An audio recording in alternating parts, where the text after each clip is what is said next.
Olá, e neste episódio do programa In Company a gente vai falar sobre o quadro econômico no Rio Grande do Sul. O que as empresas estão passando? O que elas podem fazer para se reerguer? Então, esses serão assuntos do nosso episódio de hoje. Estou aqui com Arnaldo Lázaro, nosso especialista, que vai dar orientações aí às empresas, aos advogados, aos nossos irmãos do Rio Grande do Sul que estão passando por toda essa situação após esse desastre climático. Quem diria, né, Arnaldo? Olá, né, Arnaldo? Tudo bem com você? Já fazia algum tempo que a gente não se via. Arnaldo, que situação! Eu nunca imaginei que aqui no nosso país fosse acontecer uma situação como essa. E eu acredito que esse é o sentimento que você que está acompanhando a gente, você que está assistindo a gente, também teve, né? De chegar todo esse problema, toda essa situação, é uma situação que é econômica, mas também é muito social. Olá, Mara. Olá a todos vocês que estão nos assistindo. Mara, de fato, é muito triste tudo isso que está acontecendo no Rio Grande do Sul. E vem num momento que a gente ainda está se recuperando de um período pós-pandemia, né? Então a gente vai conversar hoje aqui, vai debater muito sobre isso, mas de fato é momento de ter muita calma, muita cautela e traçar as estratégias, vamos falar aqui mais com foco empresarial, e traçar essas estratégias de reerguer as empresas, né, de voltar as empresas a funcionar, mas o momento agora é de conseguir atravessar essa fase que também causa um impacto muito forte na mente das pessoas, né? No psicológico de todo mundo que está vivenciando isso lá. Com certeza, existem vários impactos, né? Impactos, principalmente quando a gente fala em empregabilidade. Na sua visão, Arnaldo, quais são esses impactos? Que medidas podem ser tomadas, né, a curto prazo para tentar resolver essa situação da empregabilidade no Rio Grande do Sul, né? E como você falou aí no início, né, lembra muito a pandemia, né? Exato. Você veja que essa questão do emprego é muito delicado, né? Porque no caso do Rio Grande do Sul, tanto o empregador como o empregado sofreram perdas, né? O empregador, a sua estrutura física, o seu ativo, né, a sua empresa, muitas delas tiveram prejuízos reais. E os empregados, além de ter os prejuízos também lá no seu setor de trabalho, teve em casa com a sua família. Então é uma relação agora de ajuda mútua. Os dois lados têm que se ajudar. E aí entra em cena alguns personagens importantes. Você tem os sindicatos, você tem as entidades de classe, Federação da Indústria, Federação do Comércio, né? Que elas têm que sentar e construir boas ideias, ideias inovadoras que saiam da regra básica, do trivial das relações de trabalho e emprego e encontrar soluções, né? Então você vai voltar a falar do trabalho remoto, você vai voltar a falar de benefícios que o governo pode entrar auxiliando nas renegociações das dívidas trabalhistas, né? Então os empresários agora vão ter que sentar, olhar suas contas e tentar preservar os empregos, né? A gente não pode exigir dos empresários que ele também não possa contar com isso, né? Porque ele vai ter que reduzir os seus custos, né? Não dá para salvar todo mundo, mas agora é uma equação de tentar diminuir esse prejuízo, porque já é um prejuízo psicológico muito grande. Quando se fala assim, quais medidas podem ser tomadas pelas empresas para que elas possam proteger os funcionários, né? É bacana, é interessante, você tem que proteger realmente seus funcionários, mas como fazer isso, né? Já que as empresas também foram atingidas, né? Isso vai envolver estratégias fora do comum, né? Sair do trivial, da administração trivial. E aí você vai ter que buscar auxílios emergenciais, você vai ter que olhar para as suas reservas empresariais e ver se isso atende por um tempo, né?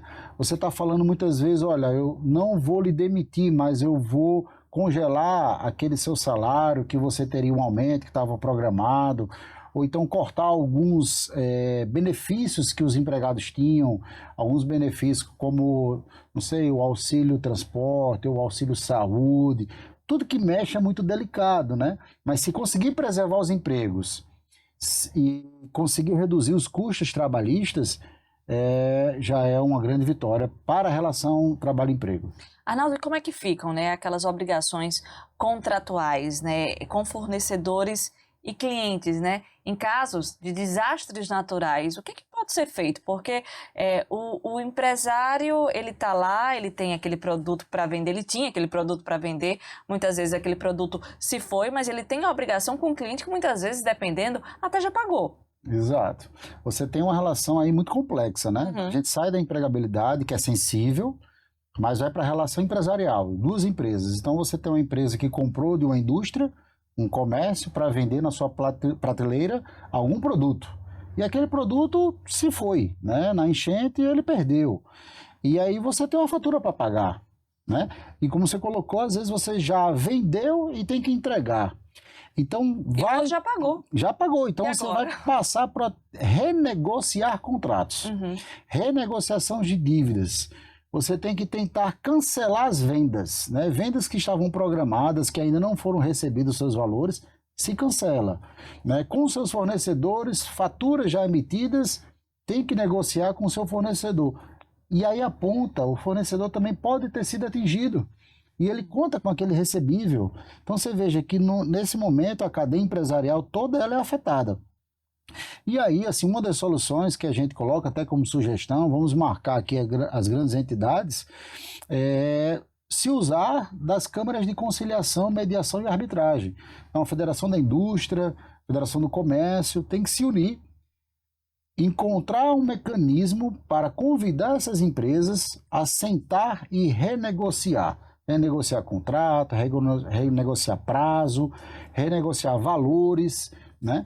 Porque é muito importante, tem que se evitar o litígio, porque senão vai desaguar toda essa problemática no litígio judicial.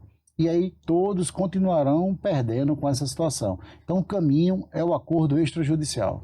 Entendi. Então seria a utilização de câmaras setoriais, por exemplo, as federações das indústrias, para que elas possam elaborar mais ou menos modelos de acordo com os setores, para que esses modelos sejam seguidos, esses modelos de contratos, é mais ou menos isso? Isso, você tem no Brasil inteiro várias câmaras de conciliação, mediação e arbitragem, né? O Rio Grande do Sul tem as suas também, mas nos estados vizinhos é muito forte isso.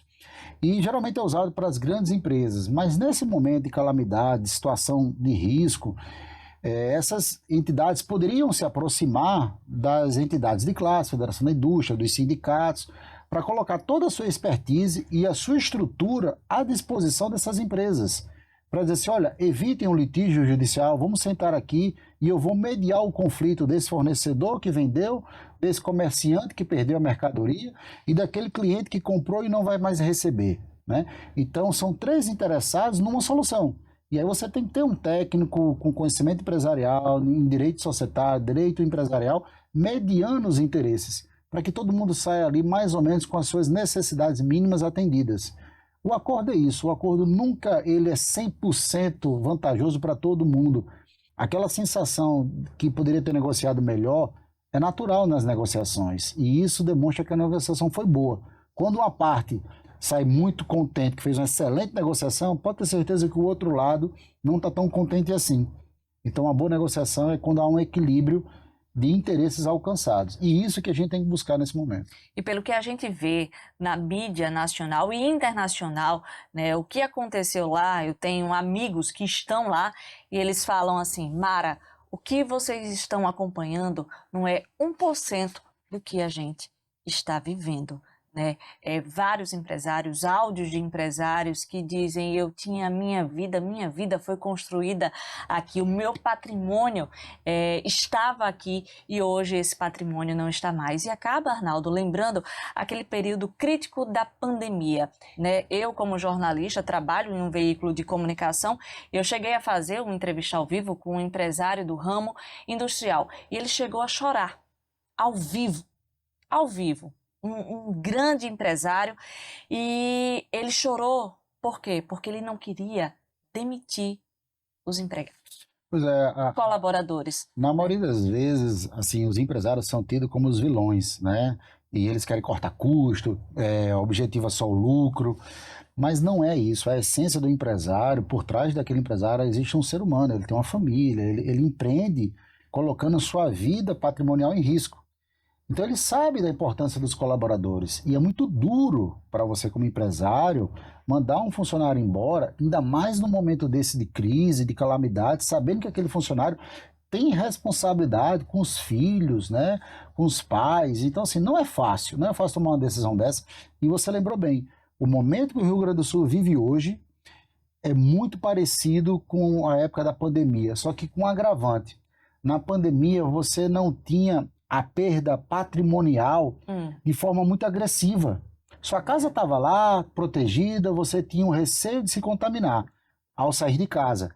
Isso. Mas agora não, você estava em casa e a água inundou sua casa, você perdeu emprego, perdeu bens. E assim, isso tudo num curto prazo de tempo, né? E a sensação que a gente tem é uma sensação de impotência. Por mais que você junte ali água mineral, junte as roupas, compre fraldas, mande para lá pelas carretas dos correios, mas há uma sensação de impotência muito grande. E eu acredito que muitos empresários do Brasil também estão querendo ajudar. Eles estão querendo contribuir. Mas como contribuir, né? Contribuir não fazendo esse papel social, vamos dizer assim. Mas de que maneira, Arnaldo, você acredita que eles podem auxiliar? Por exemplo, eu tenho uma indústria de arroz, né, que produz arroz. Eu posso, por exemplo, entrar como sócia da sua empresa, uma porcentagem, existe essa possibilidade e fazer esses contratos de uma maneira mais rápida, né, para que se tenha esse impacto, esse investimento mais rápido? O que a gente tem visto nesse momento é muita questão da solidariedade no campo afetivo, né? Doando utensílios de primeiras necessidades e tal, dinheiro, para o momento do calor, da emoção, né? Mas isso vai passar. Vamos entrar no momento de reerguer as empresas. Ou seja, o mercado empresarial do Rio Grande do Sul estava funcionando na sua plenitude. Em menos de 15 dias, ele ruiu. Então, assim, as boas empresas que estavam vivas, muitas delas vão precisar de um projeto de reestruturação. Mas as suas finanças vão estar comprometidas. E aí entra mais ou menos o que você falou. É interessante, e eu estou me articulando com alguns amigos do Rio Grande do Sul, com algumas entidades, alguns empresários, para a gente desenvolver, que eu estou chamando aqui de uma feira de negócios, onde a gente possa congregar várias empresas gaúchas que estão tendo prejuízo, para que ela possa expor a sua marca, a sua história e o seu segmento. Para que você, Mara, que é uma investidora, possa ter interesse por aquela empresa e fazer um aporte de investimento. Você pode fazer um aporte apenas como investidora ou também ter interesse de se tornar sócia dessa empresa. Então imagine você que ao invés desse empresário que já está sofrido, não ter que ir ao banco, bater na porta do banco e pegar uns juros de empréstimo altíssimo, e às vezes nem o banco você tem acesso, né? não terá mais. Aí você pode dizer, poxa, eu prefiro que Mara venha para ser minha sócia. E ela vai injetar um capital aqui, emergencial, e nós vamos reerguer minimamente o necessário para a empresa voltar a funcionar. Então imagina, a gente pode estar criando aí um ecossistema de renovação empresarial no Rio Grande do Sul, e os empresários precisam disso, não só do apoio de hoje, da doação, mas pensar como reerguer as empresas. E esse é um projeto que eu quero tocar para frente e estou buscando alguns colaboradores empresariais para a gente desenvolver isso junto. E para fazer esse projeto, né, para fazer essas inserções, teria a necessidade de se fazer alguma legislação específica ou não? Olha, algumas empresas, elas não vão conseguir se reestruturar. Porque eu estou sabendo que você entrou em contato com alguns deputados, né? Isso. A gente fez contatos, eu busquei contatos com alguns parlamentares federais do Rio Grande do Sul e de alguns estados vizinhos, porque aquela, como você colocou, Mara, aquela sensação de potência, eu quero ajudar, como ajudar, né? Um Pix de R$10, ele funciona, mas ele cai num oceano que você não vê como isso vai se efetivar. Não sou muito favorável a essas doações em dinheiro, não. Essas ações mais efetivas. Então você, qual foi o raciocínio que eu fiz? Poxa, quais são as minhas expertises como profissional? Isso. Como é que eu posso auxiliar profissionalmente? E aí, passando um tempo refletindo sobre isso, eu disse, poxa, então vamos olhar para a legislação. Qual a legislação que auxilia os empresários? Aí você tem nesse estado de necessidade uma legislação que é a da recuperação judicial e da falência. Só que a lei de recuperação judicial e falência é uma legislação robusta, ela é muito técnica, ela demanda um procedimento muito engessado no judiciário. Então, o que eu estou propondo a alguns parlamentares para que seja debatido de forma emergencial no Congresso? Uma flexibilização nessa lei, né? Introduzir, através de alguns artigos, alteração na lei para que a lei possa atender, em casos como esse do Rio Grande do Sul, emergenciais, de calamidades, desastres naturais, que o empresário possa ter um caminho mais rápido e mais célere, mais fácil de iniciar uma recuperação judicial. Ou, se for o caso, iniciar um processo de falência, né? Porque se ele for pelos caminhos tradicionais, vai demorar muito tempo. E aí a gente tem que se debruçar, escrever essa legislação e ver qual a melhor forma de ser aprovada no Congresso.